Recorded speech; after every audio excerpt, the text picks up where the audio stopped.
né? Fazendo o mesmo esquema da aula passada. E depois a gente termina o assunto que a gente ficou de terminar na aula de hoje. Então, vamos lá. Deixa eu compartilhar aqui a tela.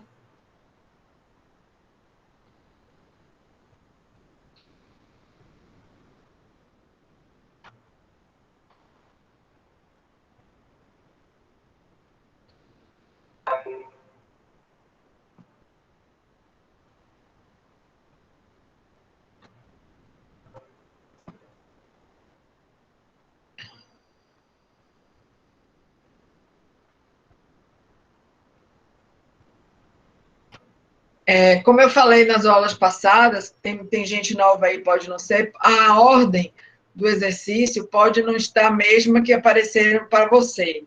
É porque quando a gente configura os exercícios, tem gente aqui. Quando a gente configura os exercícios, a gente pede para ele misturar as questões. Então, nem sempre a ordem é essa, mas pelo enunciado vocês podem acompanhar. Então, vamos lá. Então, essa questão é uma questão de verdadeiro ou falso, tá? Fala o seguinte: a melanina compreende um conjunto de compostos poliméricos derivados da tirosina. As duas principais classes da melanina são a eumelanina, de cor acastanhada ou preta, e a felmelanina, de cor avermelhada ou amarelada. O albinismo, em diferentes espécies de animais, pode ocorrer quando um dos precursores da via metabólica das melaninas não é formado, devido à herança de uma mutação de ponto. A mutação de ponto é a mutação que dá em um alelo sozinho, tá? Então, aparece um outro alelo em um dos locos envolvidos, resultar em um peptídeo não funcional. Então, estava escrito, esse texto descreve interação alélica do tipo sobredominância. Está falso, né? Então, oi, diga. Eu não reconheço essa questão da lista que eu fiz. A senhora está fazendo a lista certa? A lista 3.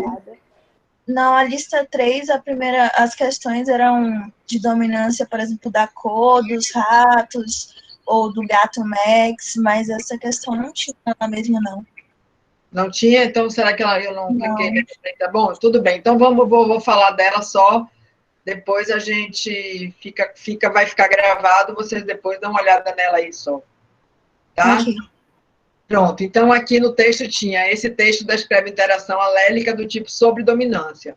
Não é sobredominância. Por que não é sobredominância? Sobredominância é quando o heterozigoto ele tem um fenótipo superior aos homozigotos, né? Nesse caso, nós temos um indivíduo que não produz a melanina, portanto, ele não é superior aos outros e a característica albinismo ela é recessiva. Então, é uma interação alélica do tipo dominância. Está em verde aqui. Deixa eu ir lá, botar mais gente para dentro.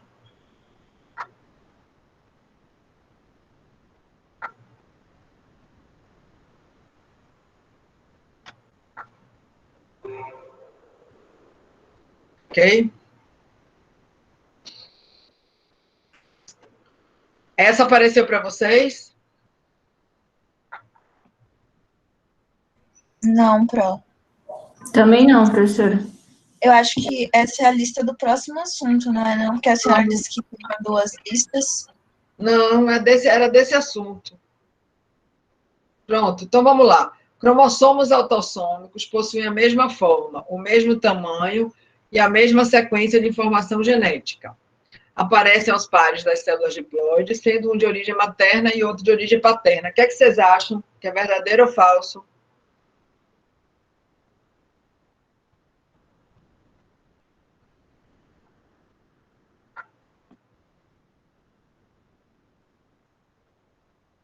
Coragem, irmãos.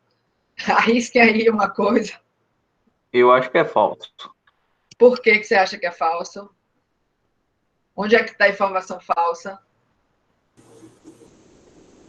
Porque eles são autossômicos, não são homólogos. Eu acho que é isso.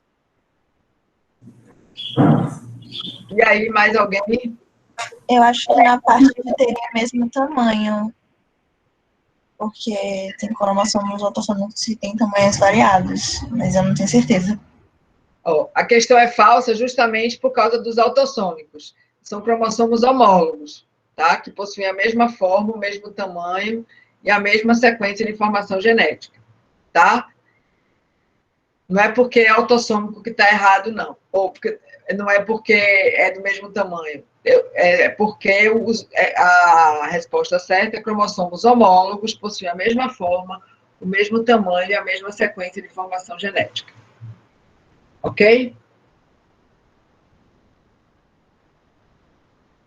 Novos alelos surgem por mutação e ocupam o mesmo loco em cromossomos homólogos. Verdadeiro ou falso, gente?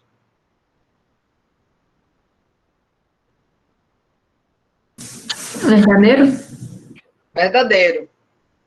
Certo? Então, essa daí é uma questão verdadeira. Mais um aqui, peraí.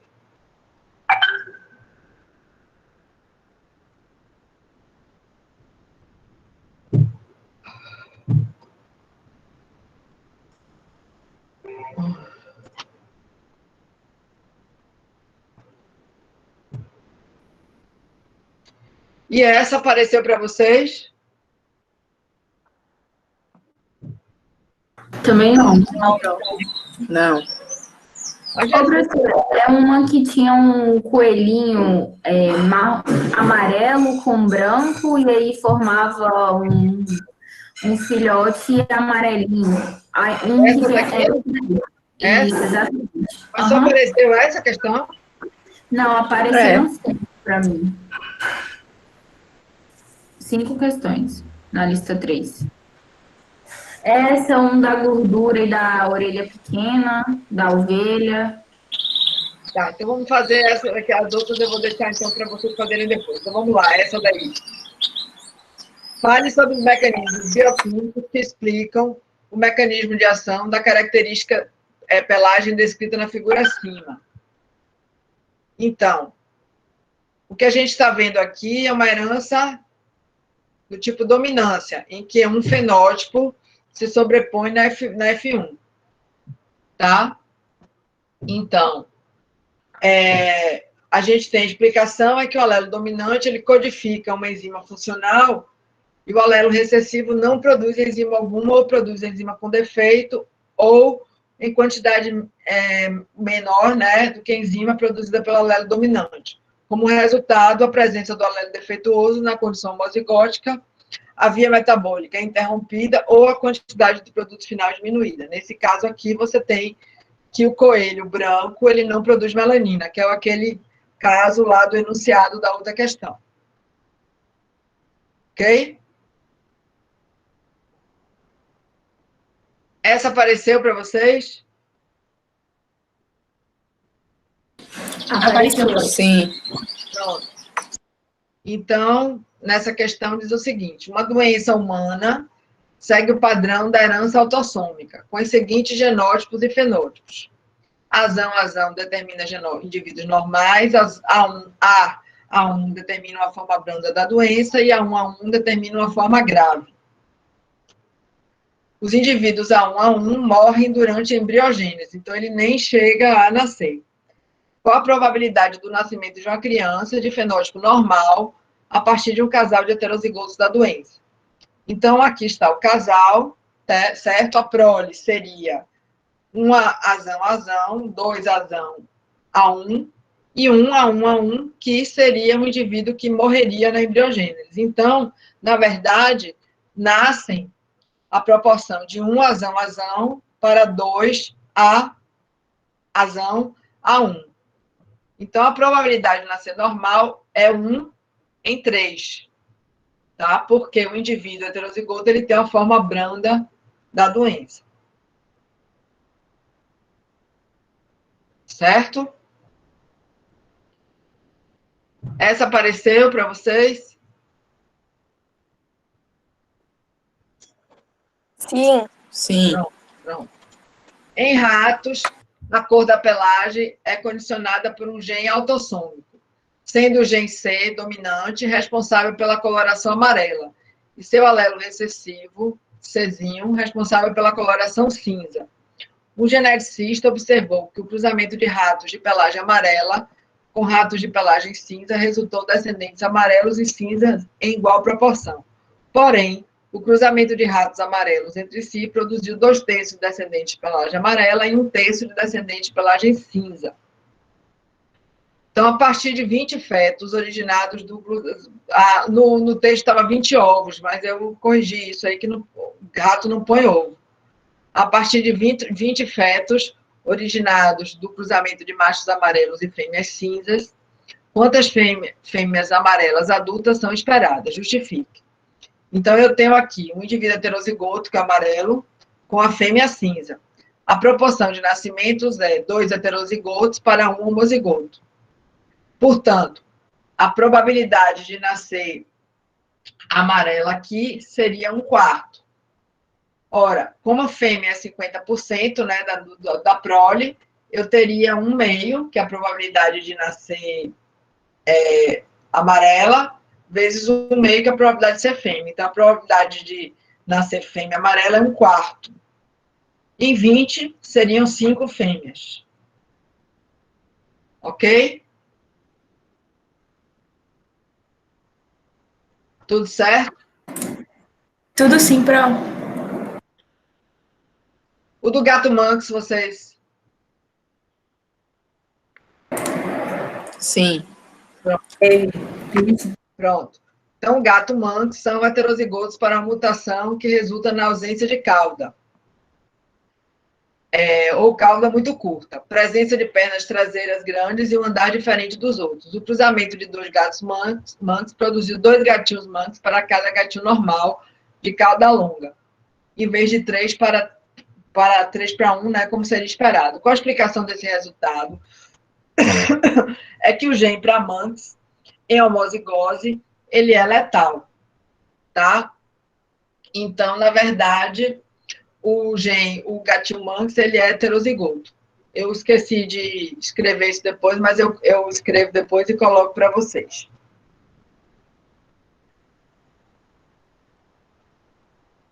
Ó, não apareceu aqui. Biogenótipo dos parentais e descendentes. Tá? Então, a gente pode usar a letra B. Então, os gatos manx heterozigotos, Bzão, Bzinho. E a descendência seria 1 seria morto, que seria o Bzão, Bzão, 2 Bzão, Bzinho e 1 Bzinho, Bzinho. Dúvida?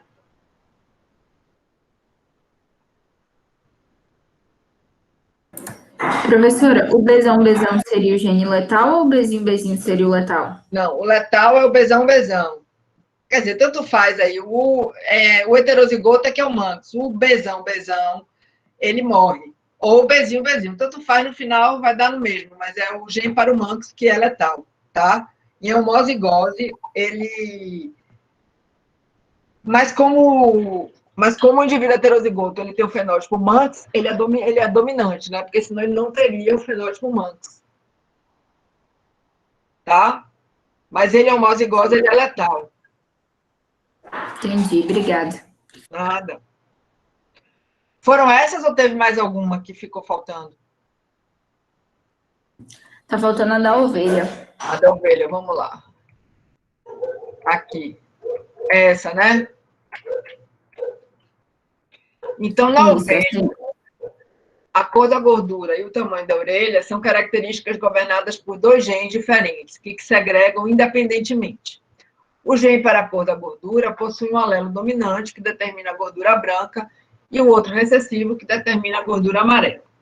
Animais de gordura amarela são pouco aceitos pelos consumidores. Quando ao tamanho da orelha, indivíduos O1, O1 têm orelhas normais, indivíduos O1, O2 têm orelhas curtas, e indivíduos O2, O2 nascem sem orelhas.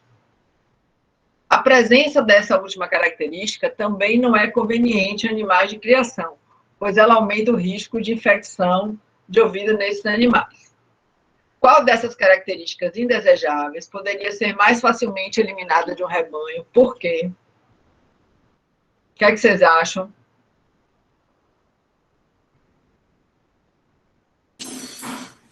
As orelhas? Sim, por quê? Eu julguei se as orelhas porque é uma característica que você consegue perceber a olho nu, então você separaria os animais. Já a gordura, o animal teria que ser, ou você teria que fazer exame, ou abater o animal, não sei, algo assim, para você ir selecionando. E aí não sei se eu fui por essa lógica. Ó, é assim, a lógica, na verdade, é orelha, tá? Mas a lógica não é porque é de olho nu, olho, dá para ver de olho nu, não. É porque, no caso das ovelhas, você consegue separar o indivíduo homozigoto do heterozigoto.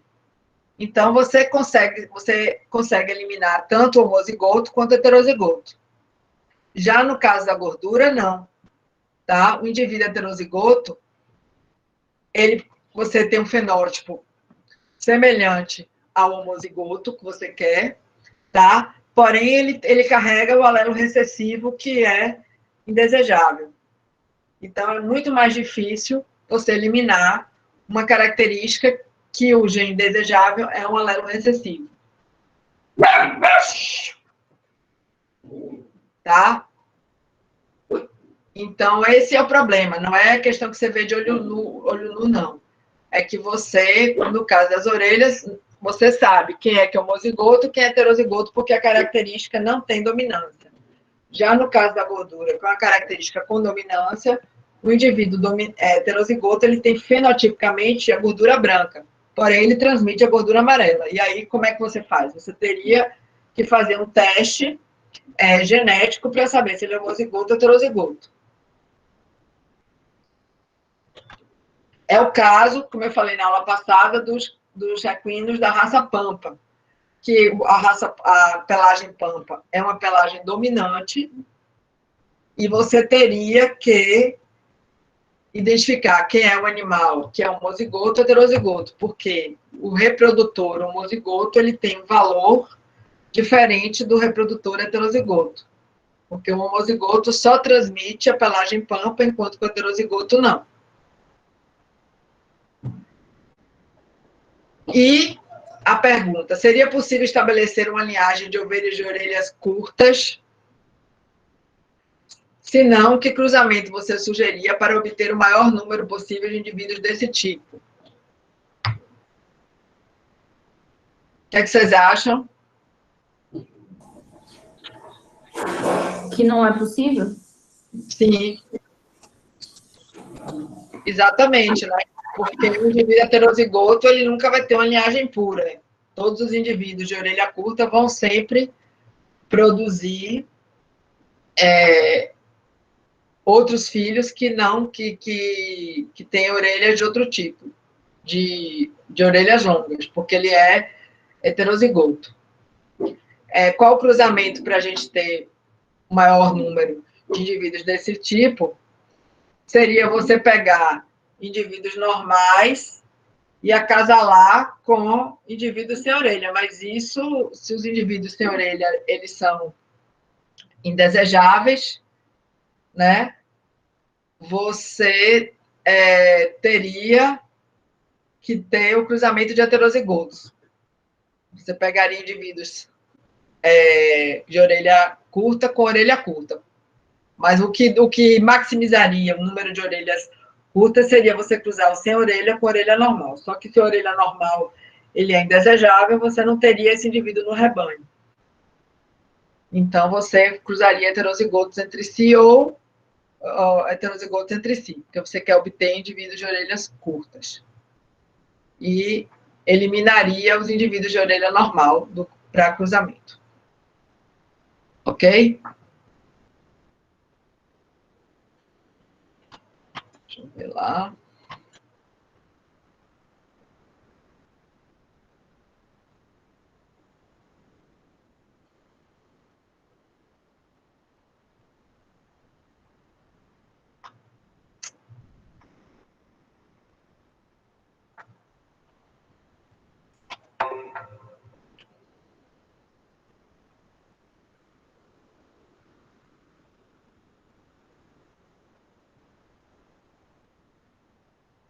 Bom, então, gente, vocês têm mais dúvida da lista?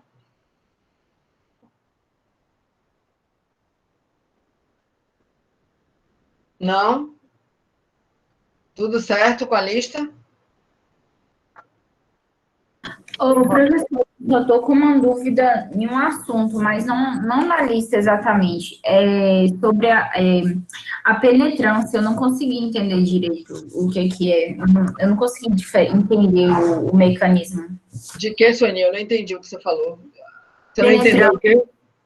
Eu não consegui entender a penetrância Penetrância. Pronto, vamos lá.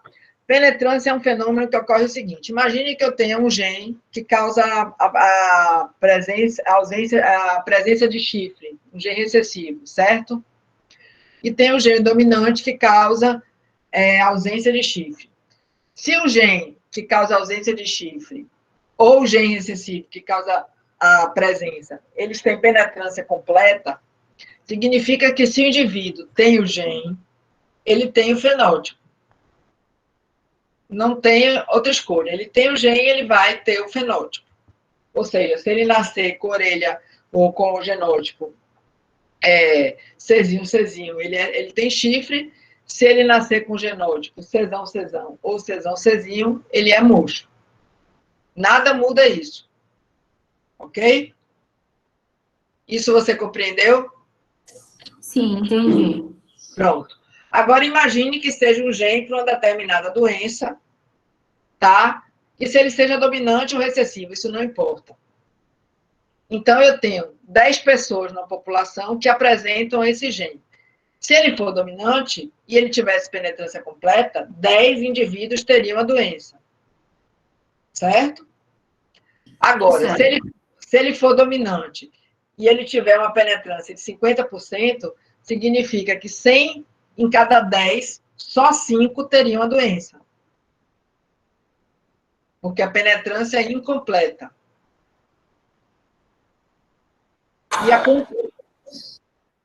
E a quantidade de indivíduos que vai manifestar a doença é a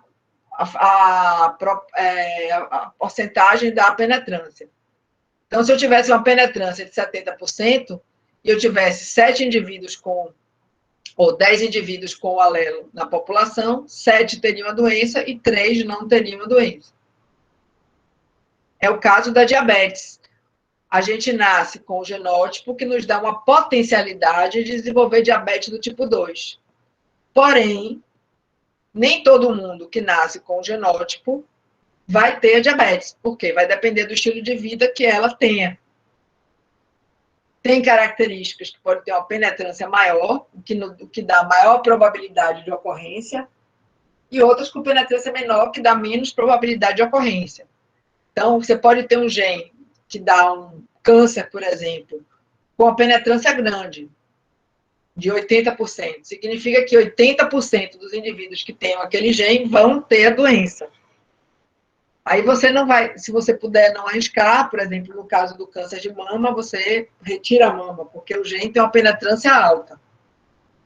Já se o gene tem uma penetrância pequena, por exemplo, se fosse 10%, significa que 10% dos indivíduos que têm o gene teriam aquela doença. Entendi. Obrigada. Pronto. Então, vamos lá. Aqui, não.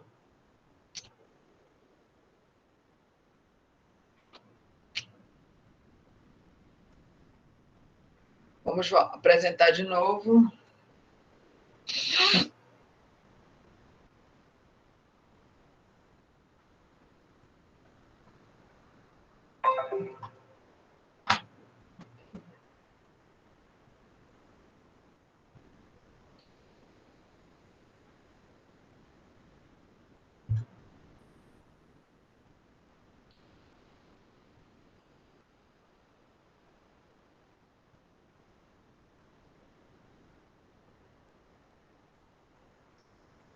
Bom, então, na aula passada, nós falamos sobre as interações alélicas, dominância, dominância incompleta, codominância, sobredominância. Esses tipos de interação alélica, a gente chama de interação alélica não aditiva, tá? Por quê? Porque cada gene, ele age de acordo com a interação que ele tem com o alelo dele. Então, a ação, por exemplo, do alelo dominante, ele age, a presença dele garante determinado fenótipo, e para o recessivo funcionar, ele necessita que não haja a presença do alelo dominante. Na codominância, os dois alelos agem de forma independente, tá? Porém, produzem fenótipos diferentes. Então, um produz um antígeno, por exemplo, no caso do grupo sanguíneo, um antígeno A, e o outro produz antígeno B. Então, eles são alelos independentes, porém, eles produzem produtos gênicos diferentes. Na sobredominância, o heterozigoto, ele tem um fenótipo superior aos homozigotos. Ok? Mas ainda existe, na interação alélica, a herança aditiva. E a herança aditiva, ela é interessante porque cada alelo, ele age independente do outro. E o resultado do fenótipo final é a soma dos efeitos de cada um dos alelos isoladamente. Ou seja, significa que cada alelo acrescenta ao fenótipo um determinado valor, que a gente chama de valor aditivo. Então, cada alelo atua no fenótipo para produzir um efeito que seria o efeito individual de cada alelo somado. Então, por exemplo, eu tenho aqui uma característica com dois alelos, o alelo azão e o alelo azinho. Não existe dominância aqui.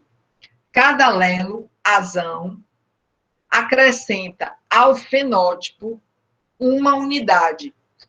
E a quantidade mínima que o indivíduo teria no fenótipo seria o indivíduo azinho, que teria 0. Esse 0 aqui, vocês vão me dizer, ninguém pode ter 0. Não, 0 é porque ele está na média, tá? Seria o mínimo, média não, desculpe, o mínimo. Então, o mínimo que o indivíduo poderia ter seria o 0. Exemplo, imagine que fosse a altura. Ninguém pode ter altura 0, né? Mas, assim, qual é a altura mínima que teria um cão da raça labrador? O menor cão labrador teria, essa altura seria representada como 0, um ponto de partida. E toda vez que a gente acrescentasse um alelo azão no genótipo do indivíduo, isso implicaria no acréscimo de uma unidade no fenótipo. Então, o indivíduo que tivesse o genótipo azinho, ele acrescentaria uma unidade. Então, ele cresceria 1 centímetro, por exemplo. Já o indivíduo que tivesse 2 azão, ele cresceria 2 centímetros. Então, você teria um acréscimo de 2 unidades no fenótipo. Dá para ver aqui o exemplo do porco, da gordura, espessura de gordura do toucinho, né, o nosso bacon. O indivíduo Bzinho, Fzinho, ele possui 20 milímetros, né, ou 2 centímetros de espessura de gordura na região lombar. É o menor que esse indivíduo da raça tem. É o indivíduo mais magrinho. Toda vez que a gente acrescenta no genótipo um alelo Bzão ou Fzão, tá? Tanto faz um ou outro, essa espessura de toucinho aumenta 5 milímetros. Então, se o indivíduo é homozigoto para as duas características, ele é o mais gordinho, ele vai ter 40 milímetros de gordura. Ou seja, 4 centímetros de gordura na região lombar. Se eu pego esse indivíduo aqui, que tem mais gordura, com o indivíduo que tem menos, e acasá-lo, vou produzir um indivíduo que é duplo heterozigoto para as duas características aqui. E ele, como ele tem 2 alelos, um Bzão e um Fzão, ele vai ter 30 milímetros de espessura. Tá? Ou seja, o fenótipo dele é exatamente igual à média dos seus pais, porque 40 mais 20 dá 60, dividido por 2 dá 30. Então, eu tenho aqui esse indivíduo exatamente a média dos pais. Esses genes Bzinho e Fzinho são chamados de genes neutros. Por quê? Porque eles não atuam, não interferem no fenótipo do indivíduo, tá? Enquanto que o Bzão e a Fzão, eles adicionam uma determinada quantidade de gordura no lombo. E se eu pegar dois indivíduos, Bzão, Bzinho, Fzão, Fzinho, que tem fenótipo de 30 milímetros e acasalar, eu vou ter a F2 com esses genótipos todos aqui e fenótipos que vão variar do mais gordinho, que tem 40 milímetros, até o mais magrinho, que tem 20.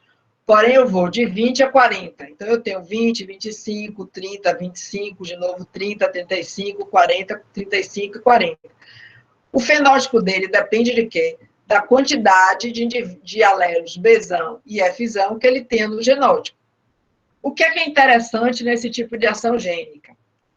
Se a gente observa o fenótipo, a gente sabe qual é o genótipo dele. Porque se ele tem 35 milímetros, eu sei que ele tem que ter 3 dos alelos que causam aditividade. Tá? Se ele tem 30, eu sei que ele tem 2. E se ele tem 25, eu sei que ele tem 1. Então, a seleção dos indivíduos pode ser feita pelo fenótipo, porque existe uma correspondência entre o genótipo e o fenótipo. Não há gene dominante ou recessivo nesse caso. Cada gene ele tem um efeito aditivo ou neutro. Cada gene fornece ao animal certa quantidade de gordura e o efeito do fenótipo ele é acumulativo. Tá? Esse é o tipo de herança que a gente chama de aditiva. Então, se algum dia vocês já tiveram a oportunidade, ou terão, de participar, por exemplo, de leilão de bovinos de corte, eles falam muito de genética aditiva, genética aditiva. O genética aditiva é a parte da herança, das características produtivas, que é determinada justamente por essa parte aditiva, que são genes que agem dessa forma. Quando vocês estudarem melhoramento, o professor Rafael vai falar com mais detalhes como funciona, né, para as características mais complicadas, como ganho de peso, produção de leite, que tem uma parte aditiva e outra parte não aditiva. Ok? Bom, então nós falamos das interações entre alelos, mas nós não temos só a interação de um alelo com outro.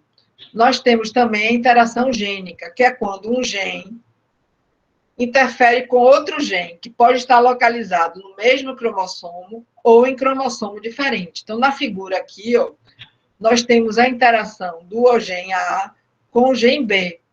Por acaso, esse gene B está em outro cromossomo, mas poderia estar no mesmo cromossomo. O que importa é que a interação gênica é a interação entre genes e não entre alelos. Existe grande número de características que são controladas por 2 ou mais genes. E a ação, o fenótipo dessa característica vai depender justamente dessa interação gênica, mas também da interação entre os alelos, porque não é porque tem interação gênica que não existe interação alélica. Por exemplo, existe uma interação do gene B com o gene A, porém, existe uma interação alélica do alelo B com o alelo Bzinho, e uma interação alélica do alelo Azão com o alelo Azinho. Mas o alelo A e o gene B e o gene A, eles estão interagindo também, para determinar um único caráter.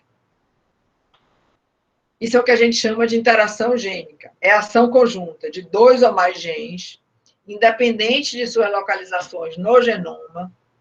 Assim, 2 genes localizados em 2 cromossomos diferentes terão distribuição independente, embora as proporções mendelianas sejam modificadas em função da maneira como os genes interagem, ou seja, nós vamos ter uma alteração naquela proporção que Mendel nos falou. Então, a gente começa, né, falando sobre epistasia, que é a interação entre alelos de diferentes locos, podendo estes estar ou não no mesmo cromossomo. Então, eu tenho vários genes interagindo para uma característica só. A gente chama de epistático o gene que inibe a expressão de outro gene. E hipostático, o gene cuja expressão é inibida pelo gene epistático. Um exemplo da epistasia é a pelagem tordilha dos cavalos. Não sei se vocês estão lembrados, mas pelagem tordilha é aquele cavalo que ele nasce com qualquer pelagem, porém, à medida que ele envelhece, ele vai perdendo a cor da pelagem e vai ficando branquinho. O gene para tordilhamento, ele é epistático, ou seja, a presença dele no genótipo determina que o animal se torne tordilho com avançada idade. Tá? E os outros genes, portanto, são hipostáticos em relação ao gene para tordilhamento. Para o animal não ser tordilho, ele não pode ter o gene para tordilhamento, que é o gene G. O termo epistasia, né, ele pode ser agrupado em 3 categorias. A primeira é a epistasia funcional, quando um gene determina a presença ou ausência de determinada estrutura, por exemplo, pelos. Se não existir pelo, como no caso do camundongo mutante ou do cão, as diferenças de cor não poderiam ser detectadas. Ou seja, para que o indivíduo tivesse pelagem, ele precisa ter pelo. Se o indivíduo não tem pelo, ele não tem cor da pelagem. Assim, o alelo que controla a produção de pelo seria epistático para o alelo da coloração. Outro exemplo é o caso de espinhos pretos ou brancos em pepino, que seriam encobertos caso ocorra um mutante sem espinho. Tá? Então, no epistasia funcional, se a gente não tem a expressão do pelo, a gente não pode ter cor do pelo. Tá? Então, por si só, são necessários os 2 genes para que eu tenha um determinado fenótipo. Um segundo tipo de epistasia seria um bloqueio de um passo metabólico, que ocorre quando uma rota metabólica, a ausência de um produto evita a formação de outros produtos. Por exemplo, eu tenho um substrato, para transformar o substrato no produto A, eu preciso da ação de uma enzima, que é resultado da codificação do alelo azão, do gene azão, né? Só que o produto A não é o produto final. O produto final é o produto B. Então, o que é que eu preciso fazer agora? Eu preciso pegar o produto A e transformar em produto B. Para isso, eu preciso de quê? Dessa outra enzima B, que é codificada por um outro gene, o gene B. A ausência ou de qualquer um desses alelos aqui, o azão ou o bezão, faz com que haja a interrupção do processo metabólico. Se ocorrer aqui, eu só vou ter substrato, não vou ter nem produto A ou produto B. Se ela ocorrer aqui, né, nessa segunda etapa, eu vou ter a produção do produto A, porém, parou aqui, não vou ter o produto B. Isso é um bloqueio de um passo metabólico. E a conversão é quando um alelo, ou quando o produto do alelo de um gene é convertido em outro produto pela ação de outro gene, mascarando a ação ou o produto do primeiro. Por exemplo, imagine que o substrato é branco, tá? O indivíduo branco. Pela presença do alelo azão, há a produção da enzima A, que pega esse indivíduo branco, seria branco, né, e transforma no indivíduo de cor amarela. Porém, caso o indivíduo tenha esse alelo Bzão, esse gene Bzão aqui, esse produto A será transformado no produto B, que tem a mesma cor do substrato. Então, você tem um indivíduo de pelagem branca, ou porque ele tem a cadeia interrompida, por exemplo, não há ação da enzima A, porque eu não tenho alelo azão, é uma possibilidade para que eu tenha indivíduo branco, ou eu tenho indivíduo branco porque todo o processo metabólico foi foi completado. Então, eu tenho aqui duas situações para ter a pelagem branca. Então, vamos dar uns exemplos aqui. Ó. Nas galinhas, a cor da pena pode ser colorida ou branca. Tá? A interação em um par de genes inibe outro par não alelo manifesta seu caráter. Então, a epistasia pode ser dominante ou recessiva. Né? O gene inibidor é chamado de epistático e o inibido é hipostático. A gente tinha falado isso lá. Então, é o seguinte, para que a galinha tenha pena colorida, ela precisa ter o gene sesão. Caso contrário, se ela não tiver o sesão e ela for homozigota para o gene cesinho, ela terá pena branca. Por quê? O gene cesinho ele é recessivo em relação ao sesão. Então, ela não tem pigmento para produzir pena colorida se ela for cesinho. Ela só terá pena colorida se ela tiver o alelo sesão. Porém, existe um outro gene, que é chamado de gene I, que é epistático sobre o gene C. Então, ainda que a galinha tenha o gene sesão, que ela teria pena colorida, na presença do gene I, ela continuaria com pena branca. Então, para que a galinha tenha pena colorida, ela pode ser homozigota ou heterozigota para o gene sesão e recessiva para o gene Izinho. Então, ela teria pena colorida. De que forma ela teria pena branca? Se ela fosse homozigota para o alelo, para o gene Cezinho, não importa qual é o genótipo dela para o gene I, ou, caso ela tivesse o gene I, se ela tivesse o gene I, ela teria sempre pena branca. Tá? Porque a presença do gene I vai provocar a cor da galinha ser branca, que é o caso do exemplo que a gente falou. Ou seja, eu tenho um animal que, para que ele tenha a pena colorida, ele não pode ter o alelo Czinho, Izão, e deve ter o gene Czão. Tá? Esse é um exemplo de uma interação gênica, que eu tenho um gene epistático sobre o outro. Porém, eu tenho também um exemplo de interação, em que eu tenho genes que não inibem a expressão do outro, porém, eles interagem. E a interação produz fenótipos diferentes. Exemplo, a crista da galinha. A gente tem 4 tipos de crista: a noz, a rosa, a ervilha e a simples.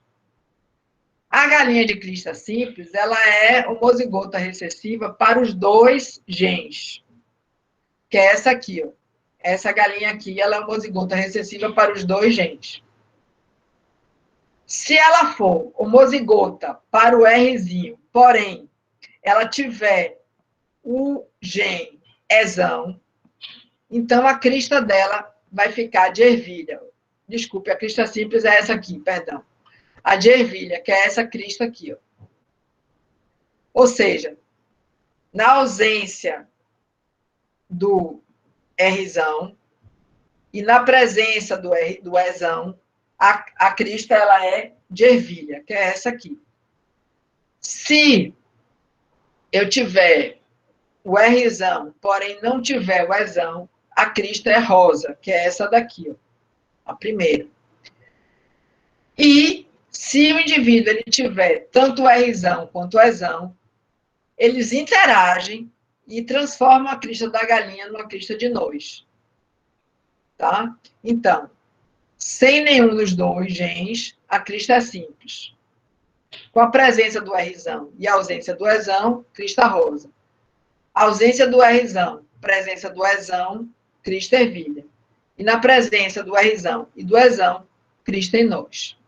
Então, a gente tem aqui genes complementares, que eles segregam independente e agem em conjunto para determinar um fenótipo. Um outro exemplo, né, é na pelagem da raça labrador. dos cães, né? A gente tem 3 pelagens, preta, marrom e dourado, que são controladas por 2 genes, o gene B e o gene ESAM.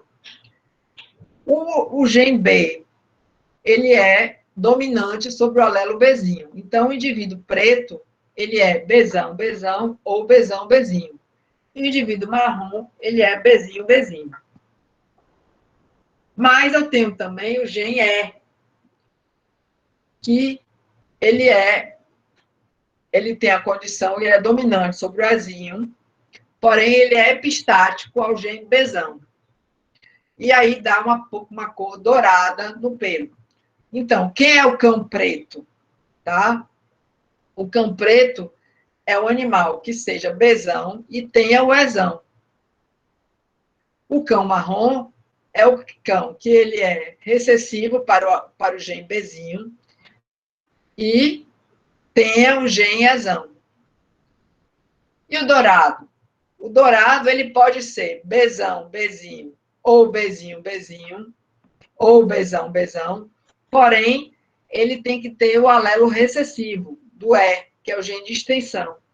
E aí o indivíduo ele tem a cor dourada, que é o indivíduo Bzinho, Bzinho, Ezinho, Ezinho. Então, lembrando, na segunda lei de Mendel, se não tivesse interação, eu teria 9 pretos, 3 marrons, e teria 3 de outra pelagem, e 1 seria um recessivo, duplo recessivo, né? Porém, aqui, como eu tenho interação, eu tenho 9 pretos, 3 marrons e 4 dourados. Os cães dourados, eles produzem pigmento preto ou marrom no nariz. E qual é a ação do alelozinho? Ele evita a deposição de pigmentação no pelo. Porém, ele não impede que esse pigmento deposite na mucosa. Então, dessa forma, o animal dourado, ele é Bzinho, Bzinho, Ezinho, Ezinho. Então, eu tenho aqui um exemplo, um cão preto com dourado, 100% os 2 homozigotos, 100% da descendência terá fenótipo preto. Mas se eu pegar os cães pretos heterozigotos e acasalar entre si, eu terei 9 pretos, 3 marrom e 4 dourados. Tá? Então, serão dourados todos que forem Ezinho, Ezinho.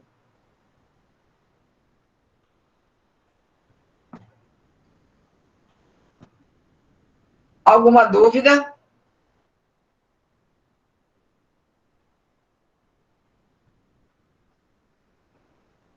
Tudo certo?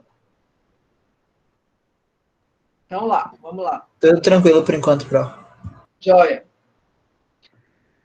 Um outro conceito que a gente tem que entender, que mais tarde pode ser que seja útil para vocês, é o conceito da pleiotropia, que é um conceito interessante.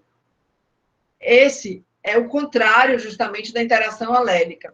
É quando um único par de genes, ele condiciona várias características ao mesmo tempo. Significa que um gene ele tem um efeito múltiplo, tá?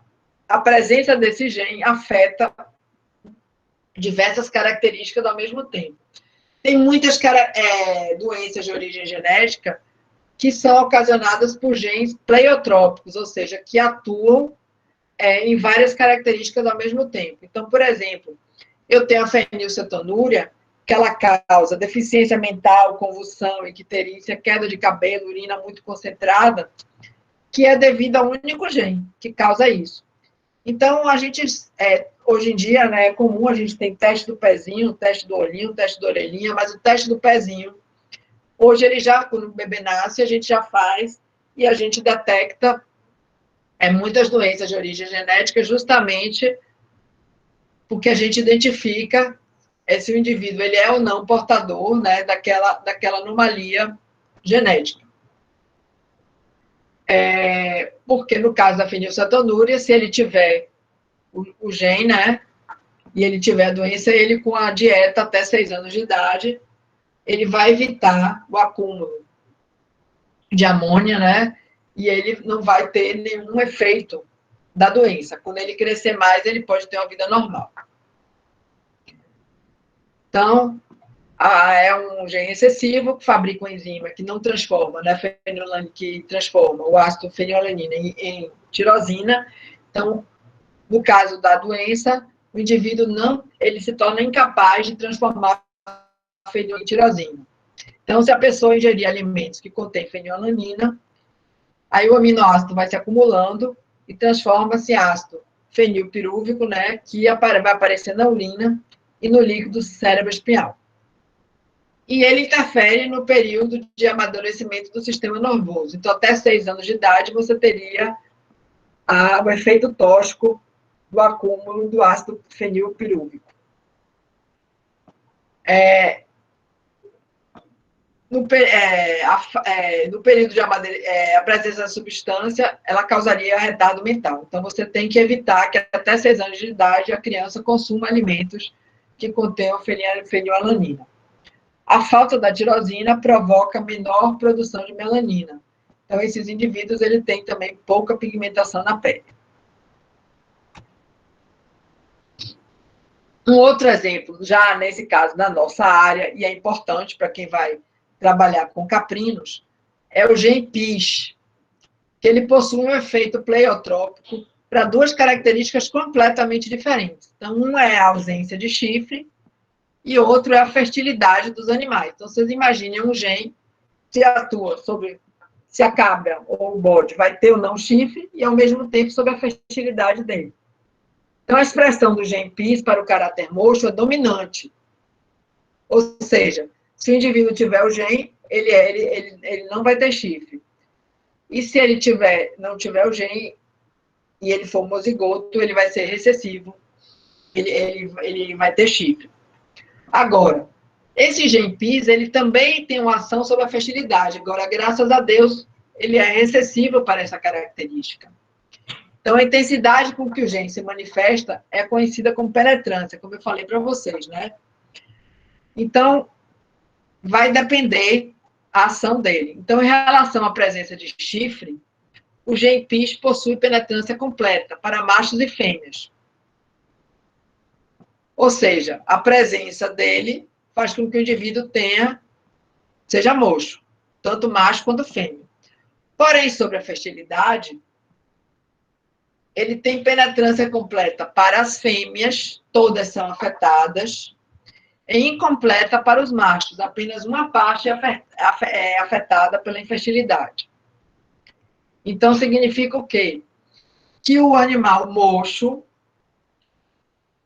se ele for fêmea e ele for homozigoto para o caráter mocho, a fêmea tem problema de fertilidade. Normalmente, ela é intersexo. Tem uma aula que é a aula de herança ligada ao sexo, que a gente fala sobre isso mais detalhadamente. Tá? Então, a fêmea homozigota para o GENPIS e ela é moxa, ela é infértil.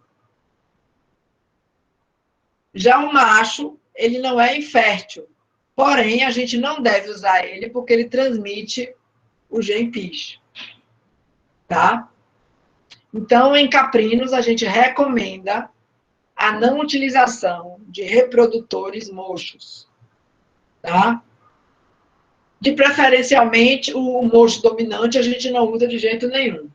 E recomenda fortemente a não utilização de machos heterozigotos para o caráter mocho. Ou seja, bode mocho a gente não deve usar. Se a gente tiver um bode mocho, for muito bom e quiser muito usar, então a gente tem que ter o cuidado para colocar ele com a cabra de chifre, para que a descendência seja heterozigota e não tenha o problema da fertilidade. Porque a fertilidade, lembrando, no caso, ele tem ação recessiva, então só se expressa em homozigose. Será que tem alguém aqui querendo entrar? Espera aí um pouquinho só.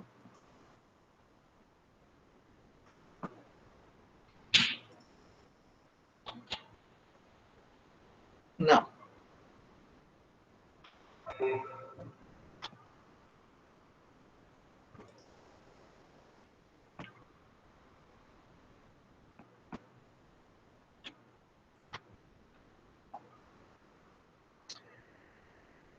outro conceito, né? Então, a gente tem a pleiotropia e o outro conceito é a polimeria. Aí, ao contrário. No caso da pleiotropia, eu tenho um gene, vários efeitos. Na polimeria, eu tenho ao contrário, né? Vários genes e um efeito só, sobre uma característica. Geralmente, a polimeria se dá em características quantitativas, que a gente tem um efeito acumulativo de vários pares de genes. Por exemplo, como uma característica como peso, produção de leite, produção de lã, produção de ovos. Por quê? Porque para que uma vaca, por exemplo, produza leite, não tem um gene que faz com que ela produza ou não produza leite. Existe a ação de vários genes, várias cadeias metabólicas atuando para que a vaca produza ou não leite. Tá? Então, eu tenho aí um exemplo de polimeria. A mesma coisa se dá com o crescimento. Um animal, quando nasce, ele vai crescer, né, até atingir a idade adulta, não é um gene que vai determinar que ele vai crescer ou não. De genes. Então, eu tenho aí um exemplo de polimeria. Esses genes, eles vão interagir. Então, eu vou ter relações de interações alélicas e não alélicas. Uma característica da herança quantitativa é que o fenótipo ele tem uma variação gradual e contínua. Então, se a gente pegar produção de leite, tem vacas que produzem 20 litros, vacas que produzem 20 litros e 2, né, 20,2 litros, outras vacas produzem 18, outra produz 17, outra produz 15, outra produz 2 litros. Então, eu tenho uma variação contínua do fenótipo. Tá? Então, são exemplos de características quantitativas: peso, cor da pele, cor dos olhos, grau de inteligência, altura da planta. Isso a gente ainda vai ver no final do curso, a gente vai falar sobre herança quantitativa também. E nós temos também, né, para terminar a herança, além de Mendel, nós temos a falar sobre as características que são determinadas por mais do que por 3 ou mais alelos. Não é que o indivíduo ele tenha 3 alelos ao mesmo tempo. Não. O indivíduo ele pode ter 2 alelos, porém a característica possui 3 ou mais alelos. Como é que se dá isso? Ao longo da evolução, vão surgindo alelos por mutação. E esses alelos vão permanecendo no patrimônio genético daquela espécie. Agora, cada indivíduo ele só pode ter 2 dos alelos daquela característica. Então, por exemplo, no início de tudo, só existia o alelo A. E assim foi, até que surgiu o alelo Azinho por mutação. Então, os indivíduos dessa espécie poderiam ser azão-azão, azão-azinho ou azinho-azinho. E assim foi, o alelo azão, o alelo azinho. Por um determinado motivo, sei lá eu o quê, esse alelo azinho sofre uma outra mutação. E surge agora o alelo alinha. Então, agora nós temos 3 alelos: o alelo azão, o alelo azinho e o alelo alinha. Então, agora os indivíduos podem ser azão-azão, azão-azinho e azão-alinha. Podem ser alinha-alinha, alinhazinho e azinho-azinho. Então, eu tenho aí 6 genótipos diferentes. Um exemplo disso é a cor da pelagem em coelhos. Eu tenho 4 alelos. O alelo CAzinho, ele é recessivo em relação a todos os outros alelos. Depois dele, eu tenho o Himalaia, que é dominante sobre o azinho, ou sobre o seu albino, porém recessivo sobre os outros. O Himalaia é esse coelho aqui, ó. Aqui, com a orelha preta, tá? Ele tem as extremidades pretas. Esse é a pelagem Himalaia. O albino é o branquinho de olho vermelho, da musiquinha, né? Esse é o Himalaia. Depois nós temos a pelagem chinchila, que é essa cinza aqui. A pelagem chinchila é dominante sobre o Himalaia, sobre o albino, porém recessiva sobre a selvagem, que é esse coelho aqui, marrom. Então, o que é que pode acontecer? Para o coelho ser selvagem, ele tem que ser cesão. Não importa se ele é homozigoto ou heterozigoto para qualquer um dos alelos. Para que ele seja chinchila, ele tem que ser cesão CH, porém ele não pode ter o alelo cesão, porque senão ele vai ser selvagem. Ele vai ser CCH, homozigoto ou heterozigoto, para o Himalaia ou para o albino. Em relação ao Himalaia, ele pode ser homozigoto para o alelo Himalaia e heterozigoto para o alelo albino. E o indivíduo albino, ele só vai ser na forma homozigoto.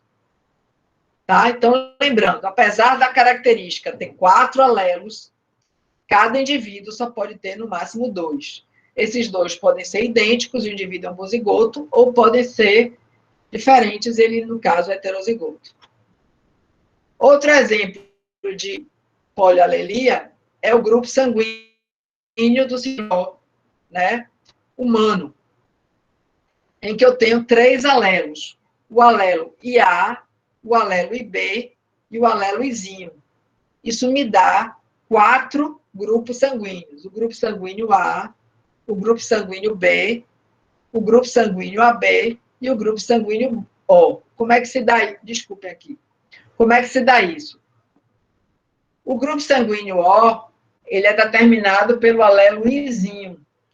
E esse alelo Izinho, ele é recessivo em relação ao alelo IA e em relação ao alelo IB. Já o grupo sanguíneo A e o grupo sanguíneo B, eles apresentam interação codominante. Então, o indivíduo para ser A, ou ele é IA, homozigoto, ou IA-I.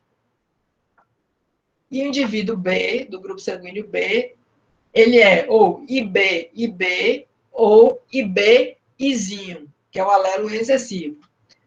Se ele tiver os 2 alelos, o IA e o IB, ele vai ser heterozigoto e ele vai ter o 4º grupo sanguíneo, que é o IA-IB. Por quê? Porque no caso do grupo sanguíneo nos humanos, o alelo IA e o alelo IB, eles são codominantes. Não existe dominância aqui. Então, existe dominância do A em relação ao O, do B em relação ao O, porém A e B são codominantes. Ok?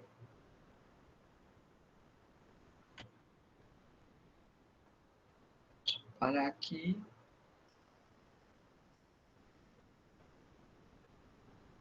E aí, gente, dúvidas?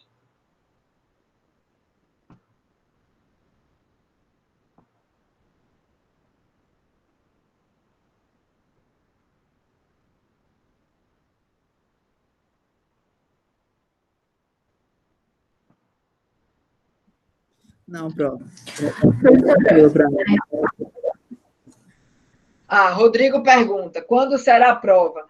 Rodrigo, na última semana de outubro, a gente vai mandar uma prova online.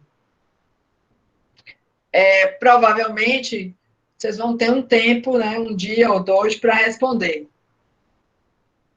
Não vai ser para vocês terem meia hora para responder, não, nem 1 hora, porque pode dar problema com a internet. Então, a gente vai mandar a prova e vai dar um prazo para responder. Provavelmente, eu já falei com o Rafael, que a gente vai usar o Moodle também. Professora, Diga. esse GNPs dos caprinos, todos os caprinos mochos carregam esse GNPs? Sim, todos carregam. Agora, serão inférteis quem? As fêmeas homozigotas. Tá? A raça deles pode interferir ou não? Qualquer um mesmo vai apresentar? Não, todas as raças apresentam. Agora, tem raças que não têm o mocho no padrão da raça, tá? Então, ela não tem esse problema. Agora, se uma raça tiver o padrão mocho, né? Então, aí vai aparecer. Entendi. Tá? Agora, assim, É uma pena, porque às vezes a gente tem bodes roxos bem bonitos, mas aí tem o risco de você não. Então, aí a recomendação é o seguinte: se você tem um bode que você quer muito utilizar e ele é mocho, tenha o cuidado de utilizar sempre com cabra com chifre, Uhum. para que você Entendi. tenha um aparecimento de fêmeas homozigotas, porque aí é o problema é fêmea homozigota. Entendi. Aí aparece uma fêmea chamada intersexo. Eu não sei, essa aula acho que foi o professor Rafael que ficou de dar. Geralmente eu mostro essa fêmea, quais as características fenotípicas dela. Nesse caso, agora, nesse semestre, eu não sei, porque se ele vai falar, mas provavelmente vai. Tá bom, entendi. Tá? Mais dúvida, gente? Não? Todo mundo tranquilo? Não, tranquilo. Pronto. Na próxima aula, vocês vão ter uma aula muito melhor. Eu também vou assistir, que é do professor Rafael. Como eu gosto muito dele, vai ser ótimo para todos nós. Tá? Então, a gente vai ter... Diga. Nesse caso ainda da cabra moxa e do bode mocho, que eu fiquei curioso agora.